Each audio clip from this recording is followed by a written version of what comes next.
हाँ श्रीमान जी, हरियाणा सरकार ने एम्स रेवाड़ी के निर्माण के लिए 203 एकड़ 3 कनाल 5 मरला भूमि 40 लाख प्रति एकड़ की दर से खरीद की है और इसे स्वास्थ्य और परिवहन कल्याण मंत्रालय भारत सरकार को पट्टे पर दी जा चुकी है।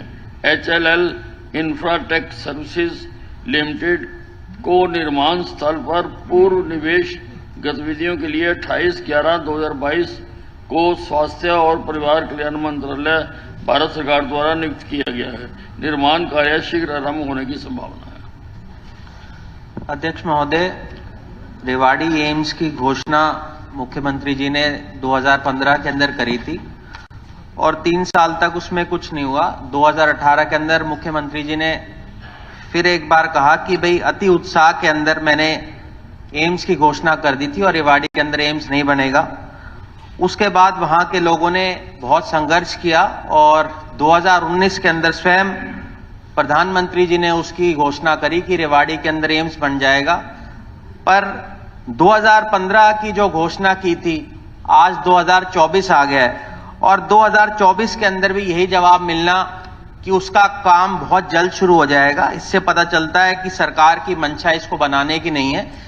मेरी तो हेल्थ मिनिस्टर से एक सवाल है कि पिछले दिनों में एक आप लोगों ने टेंडर निकाला था डिजाइन इंजीनियरिंग प्रोक्योरमेंट का 940 करोड़ का, जिसकी डेट थी 3 नवंबर, जो लास्ट डेट थी उस बिड को करने की। उससे पहले ही 31 अक्टूबर को आप लोगों ने उस टेंडर को कैंसिल कर दिया। उस टेंडर को कैंसिल करने के क्या कारण थे वो भी नहीं बताए गए। मेरा आपसे यही सवाल है कि वो टेंडर दोबारा कब निकाला जाएगा?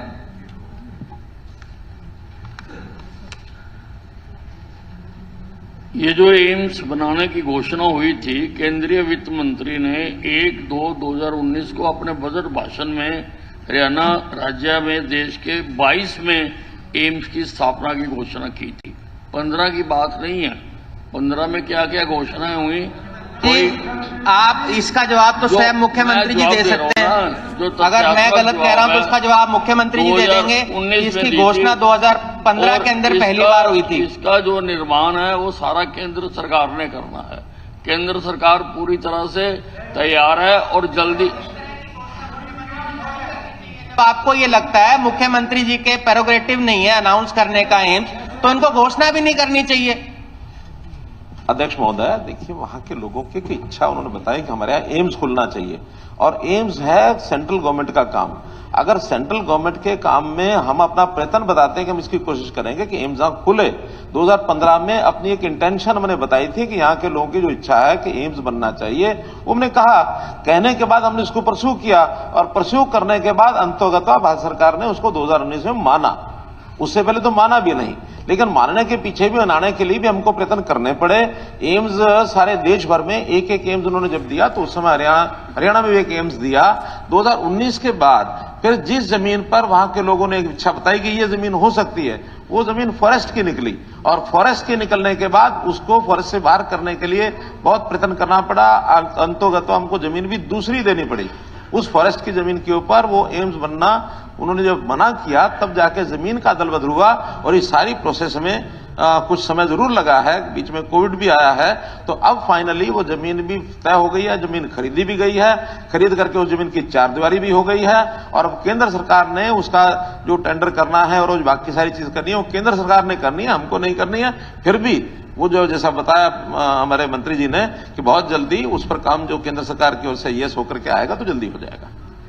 धन्यवाद। स्पीकर साहब, मेरा सप्लीमेंट्री का जवाब नहीं दिया मंत्री जी ने, जो मैंने इनसे पूछा था कि भाई वो जो टेंडर हुआ, नहीं जवाब नहीं दिया जी। कि जल्दी ही उसका रीटेंडर हो रहा है, मुख्यमंत्री जी ने जवाब दे दिया। ये जवाब तो मुख्यमंत्री जी मेरा सवाल जो था उसका जवाब नहीं दिया। मुख्यमंत्री जी ने तो मंशा बताई कि उनकी मंशा है इसको बनाने की। आपने पूछा था कि दोबारा टेंडर कब हो रहा है, आदरणीय मुख्यमंत्री जी ने बताया कि जल्दी ही रीटेंडर। एक टेंडर, स्पीकर साहब मेरा उसमें सवाल ये था, एक टेंडर लगाया गया था 940 करोड़ का, उसको कैंसिल किया गया, उसके बारे में जनता को नहीं बताया गया भाई इसको क्यों कैंसिल किया गया, वो मेरा सवाल इनसे था।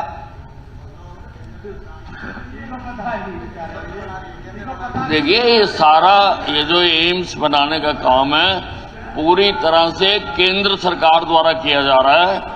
और अब जैसा मैंने आपको बताया कि इसकी सारी प्रक्रिया आरंभ होने जा रही है और जल्दी ही इसका शिलान्यास किया जाएगा। स्पीकर साहब, मेरा सिर्फ एक आखिरी है कि यहाँ बहुत सारी हमारी माताएं बहनें वहां पर धरने पे बैठी हुई हैं। हो गया। अध्यक्ष महोदय, मेरे को लगता है कि मंत्री जी ने, क्योंकि बहुत दिनों से काम छोड़ रखा था, पूरा पढ़ के नहीं आए, इसमें कोई दो राय नहीं। मैं कह सकता हूं, मैंने भी पढ़ा था, 2015 में अनाउंस किया गया था मुख्यमंत्री द्वारा यहाँ एम्स बनाएंगे।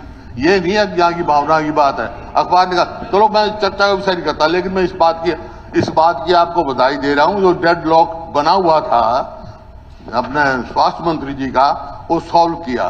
कैसे किया आपने? नहीं, वो कैसे किया?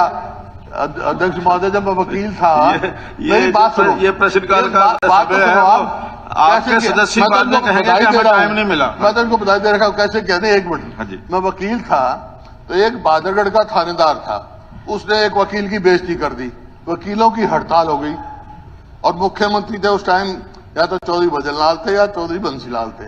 काफी दिन रही हड़ताल, तो फिर उन्होंने बुलवाया, मैं भी गया उनके साथ। मुख्यमंत्री जी ने कहा भाई मैं कर दूंगा, इसका समाधान निकाल दूंगा। थोड़े दिन के बाद फिर बुलवाया दिल्ली वकीलों को, उन्होंने कहा भाई ठीक है, तुमने हड़ताल कर रखी थी, कि थानेदार की मैंने बदली कर दी, डीएसपी बना के प्रमोट करके भेज दिया। तो ये काम क्या इन्होंने कर दिया काम? चलिए, अरे या तो खुद इस्तीफा देते या आप इस्तीफा देते, हो गया काम करवा।